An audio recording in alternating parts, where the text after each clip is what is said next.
All right, you guys, we're live and we're back. We're trying to get this test over here to work, but my hands are too cold, so they are not going to be able to.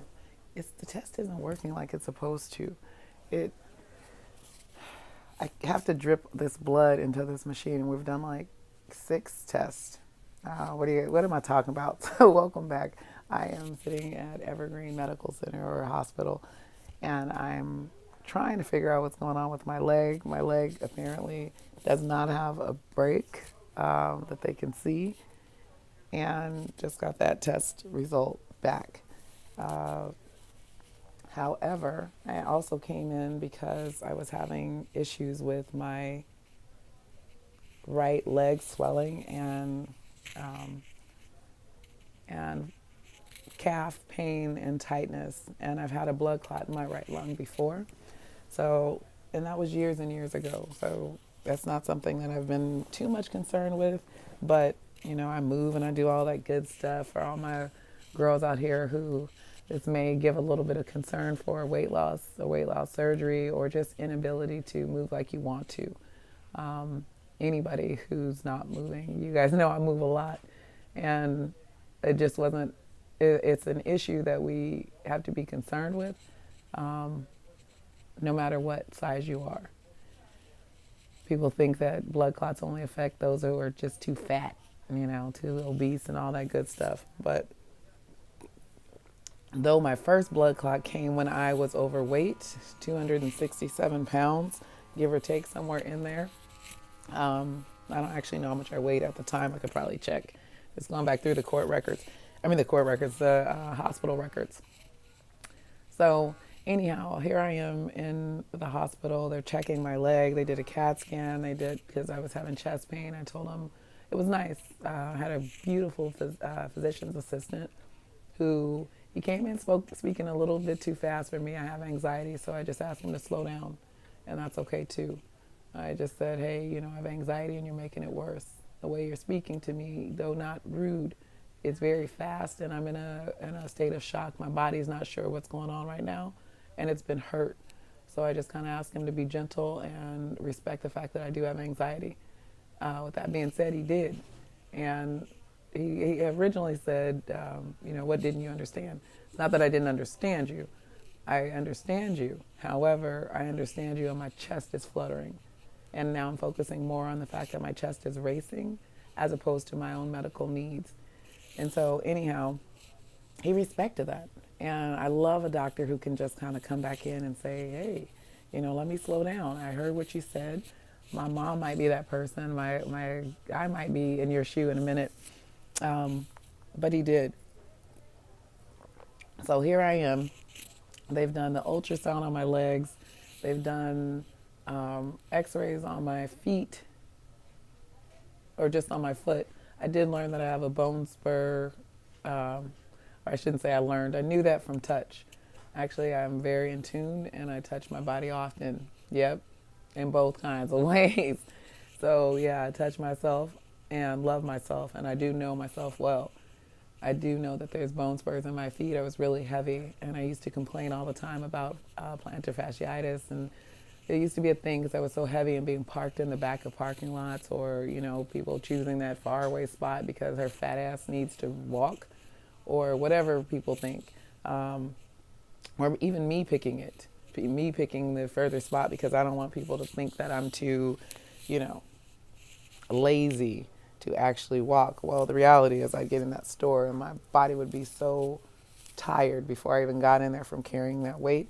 It's just not the way to do things. That's why with Body by Love, and anybody who's following Tiara, living with Tiara in a healthy, loving manner, knows that that's not what I promote. I definitely promote, though you are overweight, we still do this slowly. We still do it lovingly and respectfully, that we are human beings and we take our time to gently love that weight off. I know we're all eager and all that good stuff, but that's a side note that still needed to be said. So there it is. Back to my legs and my chest. They did the x-rays, they did the CAT scan, results come back in. And it was also nice that I was able to stop him from talking and just let him know, I want you to check my leg. I want you to check for a blood clot. And I want to make sure that that's not what's going on. We don't need to talk about all the other mumbo jumbo. And he respected that. He said he agreed that that was exactly what he was going to be doing. We know our bodies and we know what it needs. If you don't come in expecting other people to solve everything, they don't know very much about you. They just know basics. So helping them to understand, sometimes it comes off as though you're being a know-it-all. Well, I kind of pride myself on trying to know my body. That's what I'm getting to do as I get older, is learn my body. So yeah, I'm gonna try to be a know-it-all about my shit, about my own body. Yes, hell yes. Too many times I'm not in here in a balanced place where I can even follow him or even correct him and say, hey, slow down, love me, I'm hurt. But no, I meditated through this, have not had any pain medicine, not that that's a bad thing.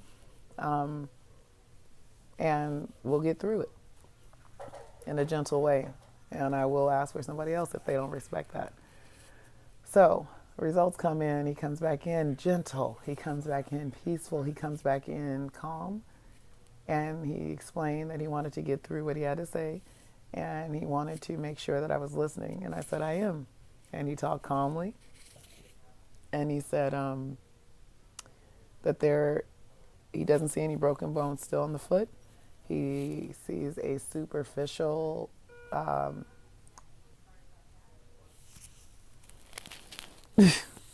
DT of my leg. Yeah, so there is a superficial blood clot in my leg. Yeah, absorb it. Emotionally, I have to accept that too. And I knew that if you look, you'll see that my clothes are still sitting there. And anybody who's come to the hospital with me, they know that I would have had this stuff on if I believed that I was leaving. And so that brings me to the next part, is that I do have another blood clot in my lung. Or not in my lung, in my chest, he said. So I'm going to verify where in my chest. But his words is, there is a blood clot in my chest. Does that give me anxiety? Does that give me anxiety? No, I don't feel that. But it does bring back memories. It brings back fear. It brings back fear. It brings back the fear of having another blood clot, of passing out in Starbucks, hitting the ground. The reality of how fast a blood clot can kill you.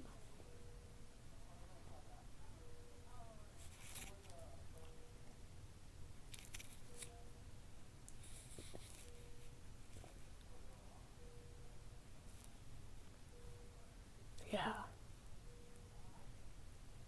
It brings it all back. And it also helps me to sit for a moment and understand. I get to cry over this if I choose to, which I probably will later. But right now, I just want to be in the moment that I'm in such a better place physically. I just got to tell this lady and the lady before that and the nurse before that and the doctor before that I cured my diabetes, that I was a type 2 diabetic, and I cured my diabetes, not just because I had weight loss surgery. There's tons of people that have weight loss surgery. Ladies, y'all know. Gentlemen, y'all know. But if you don't do the work, it does not stick. It does not, you don't cure diabetes because you just got a surgery. People say, oh, that's the easy way out. Shit, there wouldn't be diabetics. There wouldn't be any diabetics with weight loss surgery if that's how this worked. So I have to say, yes, I cured my diabetes, and I was on full metformin, 2,500 milligrams. I was on insulin. Yeah. Was it R and N or whatever it was? It's been a couple years. Whatever they are, I was on them both. And it just so happened that the lady who came in to do this test for me is actually diabetic as well. She's type 1. And those are the ones that I say, you know, type 1 diabetics have a special place because they're born like that. A lot of times they're born that way. Where type 2, I feel like we kind of contribute. Sometimes there are hereditary factors that play a issue in there. I could say my dad was diabetic, my grandmother was diabetic, blah, blah, blah. But until you've reached your optimal place, and that you're working at being your healthiest specimen, I really try to rule out all of that, because the methods of caring for them are the same. Even if you were type 2, both type 2, I'm talking about type 2 now. If you're type 2 and it's hereditary or not, you still, they're going to be required to do the same kind of exercise, the same eating changes. And if there's some other things out there that vary, that are different, I'd actually like to hear them. So you can leave them down here or send them to me inbox, because I actually like to know those things. So no offense taken if I miss something. Yeah, I'm happy to have my body strong enough to deal with this, my mind strong enough to deal with this, my life balanced and healthy enough to deal with this, to not be worried about so many other things that are not even my stuff. Yeah, I can just literally sit here in this hospital room and worry about me and my bird, but I already have him set up. I have got a good circle, good community. Made a phone call. They're like, of course. Play date. Yeah, I've got it. No worries. No worries. Don't even think about it. My son has no clue. He's at school doing his own thing. I don't even need to call him and upset him with it. I just got a call with from, who is it? Oh, from the orthodontist to reschedule my appointment. I do not have my Invisalign in, but to reschedule my appointment. Then I remembered, oh, my son has an appointment tomorrow. Oh, he's big enough. He's gone to the orthodontist without me before. So I don't even need to disrupt his life with that. Will I tell him? Of course. Will he get to come here if he wants to? Of course. If it's necessary and he needs to. But he's got all that set up. I have to double check and see when I'll be released from here. And I really wish I had some good vegan food. I know I'm not a vegan, you guys, but I definitely eat like one, because my body requires that. I can't mess with the dairy. I know you guys know I have chickens, but I don't eat eggs. My system just does not like to work that way. And I've started listening to it. I don't really like labels, so I don't claim being anything. Um, Dang, I sure do wish I had some like sauteed kale with some garlic, some lentils. I knew I should have went to Trader Joe's. It is literally down the street. They had some lentils. I could have got some lentil soup. I asked these people to warm it up for me. What am I going to eat here? So yeah, they're going to admit me. I'm going to be staying here at this lovely home away from home. I have not been here in a while. I am so happy that I haven't been, but also it's also nice to come back and realize you still have good people and good nurses. I have bumped into so many awesome people. I'll leave that for another video. Yeah, this has been a great time so far, I guess. Great as opposed to being at the gym this morning. I miss my friends. Hi, gym friends. Hi, lady at Starbucks who gives me the hot water for my tea when I forget to bring my own hot water. Like, yeah, this will be fine. I'm trying to figure out which floor do they bring you on for the blood clot floor. I hope it's not my normal one. Like, but I haven't seen my friends up there in a while either. We'll see. Well, you guys, I will be back with some updates, I guess. Hopefully they can get this test running now that I've been holding this hot cup of tea. She actually said, maybe if we get some warmth. So I'm going to get off here, finish holding this teacup, and hopefully get this test taken. All right. Thank you, guys. Bye.